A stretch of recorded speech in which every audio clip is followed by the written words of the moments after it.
Hey guys, it's Joel. I'm back with another tip for you.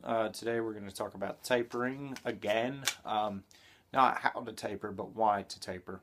There's videos out there of guys just taking pipe, shoving some other pipe or some fiberglass rod down inside of them, and calling it a 60-pound bow. And that's phenomenal. However, it lacks on performance. It's kind of clumsy. It's a little bit.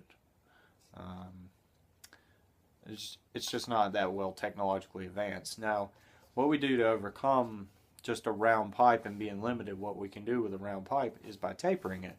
And why we do that is to create a even plane of bending throughout the bow. If you have just a round pipe, you have no side for tension or compression. Tension is on the back of the bow, the side that faces away from you when shooting it, and compression is on the belly side, the side that faces you. Well, this side is going to compress while this side lengthens, and while you're drawing it. And having a flatter section here allows for more compression, it allows for more tension, ultimately giving you a stronger bow, a better performing bow. And the strength of the bow comes from, a lot of times you hear us talk about the draw weight. Well, I mean, that's a pretty standard specification for all bows. But where PVC, a tapered piece of PVC gets stronger at is by how thick the bow is, the cross section of it. So this portion here is stronger than this portion here. This will do more bending than this will. Well, nearest the handle is where you want it, the thickest at, just like on a wooden bow. And I assume that's where Nick got his idea on tapering the bow. That's where we all learned it from, is from wooden bows. As they taper out thin towards the end so that you get an even bending plane. Well, in not tapering a bow, you're kind of limited on how that bow is going to perform. And PVC, even tapered PVC, has its limits. But you're going to get a lot more out of a tapered PVC pipe than you are out of a non-tapered PVC pipe. And I know this all sounds pretty basic and rudimentary, but it is important. And knowing what to do with that taper is how well your bow is going to be. You want an even taper from one end to the other. Some people, almost everyone, completely flattens out to the end. Makes this as absolutely as flat as it will go. And that's the general rule of thumb. Now, if you wanted a bow to be stronger, you would put less taper out towards the end. Perhaps you have, let's say you've got a 3/4 piece of pipe.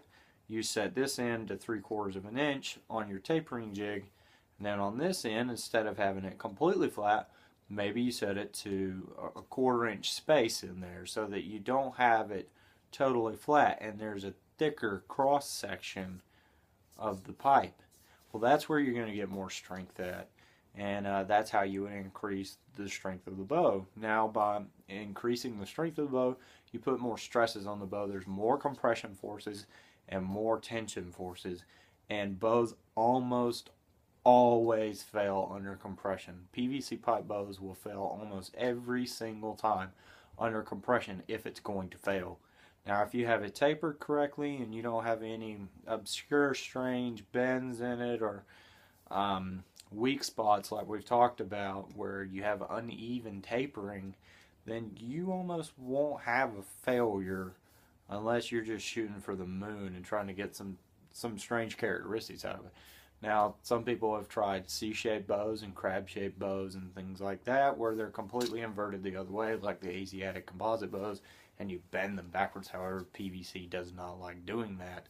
And it's just like in the realm of fiberglass. Fiberglass, you don't make that way. You make the fiberglass bow roughly the profile that you want it to be, and then you string it. Well, PVC tends to act more like fiberglass than it does wood. So if you're looking to make a bow in a particular profile, I would tend to shoot for something like, that the unstrung profile needs to be somewhat similar to the strung profile, like a reflex deflex bow. And I'm going to talk about that in the next video on how to do that. But in the meantime, making sure that your taper is even and consistent all the way down the length of the pipe is extremely important. Without that, the bow's going to be a poor performer. You're going to have a hard time tillering it, and it's just going to be difficult to work with. I've seen a lot of people, and myself included, I had a lot of bows I scrapped because they were poor. They weren't made well. I know a lot more now. Like I said, I've been doing this for about 18 months, and I've gotten a little bit better. So anyways, to sum this all up, tapering the pipe is much more important than just bending it. Plus, if you have a well-tapered, well-tillered bow, it's going to shoot much better and feel much better than a bow of heavier weight that's not. You have less mass with a properly done bow, instead of just stuffing things inside of it like another piece of pipe, which makes it much heavier and slows it way down. But end of it all, just make sure that you taper it correctly, make it even. This video sucks again. This isn't